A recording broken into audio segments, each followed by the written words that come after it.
Obrigado, senhor presidente. Cumprimento Vossa Excelência, os colegas vereadores, as pessoas que nos acompanham.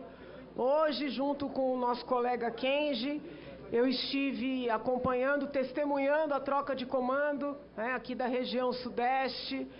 Foi um momento muito especial, sempre é bom, renova a nossa crença, a nossa fé no nosso país, que passa por momentos tão turbulentos. E foi muito interessante ouvir o general Montenegro, ao passar o comando, falar da fé em Deus, da fé em Nossa Senhora da Aparecida, da proteção por São Miguel. Então trago as palavras dele aqui para a nossa Câmara, para que possam nos iluminar. Estamos aqui com a colega Amanda, que esteve com o Papa, uma bênção, orou por todos nós, então uma alegria muito grande. Eu também fiquei ali passando bons fluidos para esse encontro da nossa querida amiga Amanda. Hoje nós apreciaremos um projeto muito importante aqui na casa. Eu estive com vários colegas na Secretaria de Assistência Social na data de ontem para conversar sobre esse projeto. Agora, enquanto estávamos aqui já no início da sessão, alguns colegas se reuniram ali no café para tratar de possíveis emendas, quiçá até um substitutivo. É um projeto que pode ter um impacto positivo, por ser uma área muito delicada, pode ter impactos negativos, então estamos olhando com muito vagar, mas é importante levantar esse debate. Eu sei que hoje a audiência pública foi um pouco tensa. Por quê? Porque, a bem da verdade, todos nós queremos o melhor, Queremos o melhor para as nossas crianças e adolescentes. Ocorre que cada um tem uma visão acerca do que seja o melhor. Então, por exemplo, eu tenho um pensamento que eu defendo desde a época de Assembleia, de que nós não podemos deixar crianças e adolescentes, ou seja, menores de 18 anos, dormindo sozinhos nas ruas.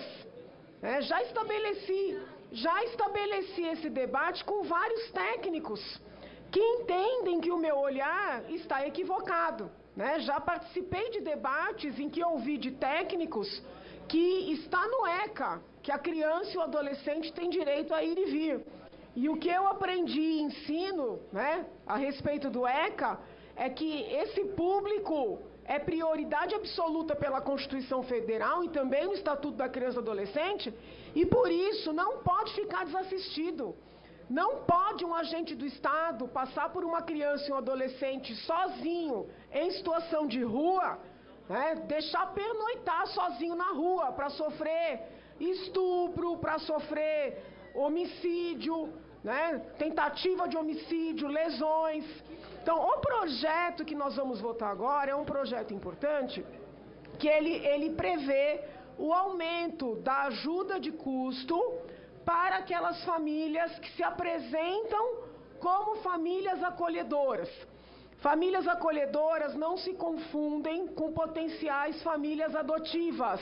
Famílias acolhedoras são aquelas que se habilitam, passam por uma preparação para receberem crianças e adolescentes ou que estão numa situação jurídica conflituosa ou que já foram retiradas do seio de suas famílias biológicas ou que estão num processo de tentativa de reintegração a essas mesmas famílias. Quando eu era deputada, eu apresentei um projeto na Assembleia para nós acelerarmos a fila da adoção, permitindo que aquelas famílias já habilitadas para adotar pudessem ter a guarda de crianças em situação jurídica ainda não definida, mas que já, pelo contexto todo, não teriam potencialidade de retornar às suas famílias biológicas. Com a ajuda dos deputados, eu aprovei esse projeto, só que houve uma pressão muito grande em cima do então governador, o doutor Rodrigo Garcia, que vetou o projeto. Por que eu estou chamando essa história nesse momento? Porque ontem ontem na secretaria, eu disse para a secretária e para a equipe técnica que se nós aprovarmos esse projeto hoje, nós precisaríamos, no prazo de 6 meses, voltar, ter o compromisso da senhora secretária, sentar em conjunto para entender qual foi o impacto desse projeto. Hoje, uma família que se apresenta como família acolhedora recebe um salário mínimo, como uma ajuda de custo. Tem que prestar contas desse salário. Se nós votarmos sim ao projeto que vai ser colocado em pauta daqui a alguns minutos, essas famílias passarão a receber 3 salários mínimos. É um impacto muito grande sob o ponto de vista orçamentário e também para essas próprias famílias. Eu fiz várias visitas aos serviços para a gente poder discutir esse projeto e surgiu até a seguinte preocupação. Nossa, mas os técnicos que fazem as visitas, que avaliam se as famílias têm condições de receber essas crianças, os técnicos recebem menos do que esses 3 salários. Então, como é que nós vamos lidar com isso? Como é que nós vamos lidar com essa prestação de contas? Porque ontem na secretaria, a secretária explicou que o intuito é estimular que famílias não tão abastadas, mas igualmente bem intencionadas, possam participar do programa, tendo essa ajuda de custo um pouco maior. Só um minuto, presidente. Um pouco maior, por parte da municipalidade. Porém, se nós exigirmos que todo esse montante seja revertido em benefício da criança, essa intenção fica inviável.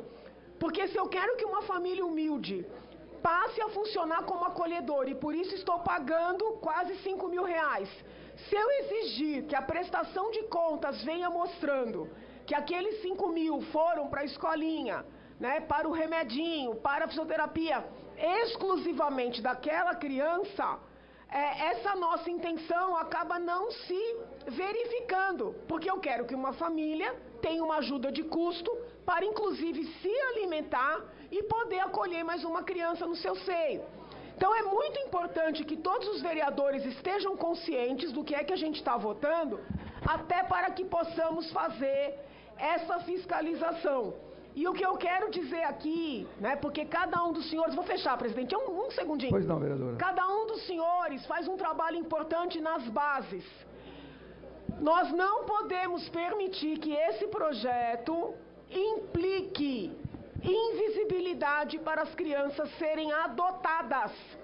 Então, nós queremos um projeto de família acolhedora forte, como nós queremos quaisquer instituições que recebam crianças e adolescentes bem instaladas, bem montadas, mas nem os SAICAS, que são as instituições coletivas, nem as famílias acolhedoras podem invisibilizar crianças de forma a impedir que sejam adotadas.